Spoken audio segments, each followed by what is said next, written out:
Double engine की double शक्ति और डबल विकास की बात करता हूं। मोदी कंधे से कंधा मिलाकर ये डबल इंजन सरकार, डबल इंजन की सरकार ने पिछले 5 वर्ष के दौरान जो कुछ भी किया है, इन सभी उपलब्धियों के आधार पर जनता जनार्दन का आशीर्वाद एक बार फिर से भारतीय जनता पार्टी को प्राप्त होगा। उत्तर प्रदेश में चाहे प्रधानमंत्री चुनाव प्रचार करें या फिर पार्टी का कोई भी दूसरा बड़ा नेता, बीजेपी के किसी भी स्टार प्रचारक का भाषण जिस एक शब्द के बिना पूरा नहीं होता, वो है डबल इंजन की सरकार। ये डबल इंजन सरकार बंगाल को सोना और बांग्ला बनाए, ऐसी सरकार बनाने के लिए ये परिवर्तन यात्रा है। अखबार के विज्ञापन में भी बीजेपी डबल इंजन के कमाल जनता को गिनाती है और 2017 से पहले और बाद के फर्क को समझाते हुए सियासी वार भी करती है। लेकिन डबल इंजन के इस नारे से बीजेपी को कितना फायदा होता है?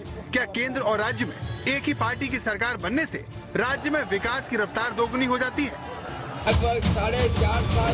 गोरखपुर से योगी आदित्यनाथ को टिकट दिए जाने पर अखिलेश ने तंज कसने के लिए जिस शब्द का इस्तेमाल किया वो है डबल इंजन। 2014 के बाद से बीजेपी जनता को केंद्र और राज्य में एक ही दल की सरकार के फायदे गिनाती रही है। 2014 से मार्च 2018 तक बीजेपी की देश में 21 राज्यों में सरकार थी। कुछ राज्यों में बीजेपी तो कई में सहयोगी दलों की मदद से बीजेपी ने सत्ता पाई। ऐसे में सवाल उठता है कि क्या इसमें डबल इंजन की सरकार के वादे ने कोई भूमिका निभाई? उत्तर प्रदेश के विकास में डबल इंजन की डबल शक्ति और डबल विकास की बात करता हूं तो कुछ लोगों को जरा कष्ट ज्यादा ही हो जाता है। ये वो लोग हैं जिन्होंने उत्तर प्रदेश की राजनीति को सिर्फ और सिर्फ जाति, पंथ, मत, मजहब के चश्मे से ही देखा। सीएसडीएस के सर्वे का निचोड़ ये कहता है कि 2014 में केंद्र में मोदी सरकार आने के बाद महाराष्ट्र, झारखंड, हरियाणा में हुए विधानसभा चुनाव में बीजेपी को डबल इंजन सरकार के दांव का फायदा हुआ।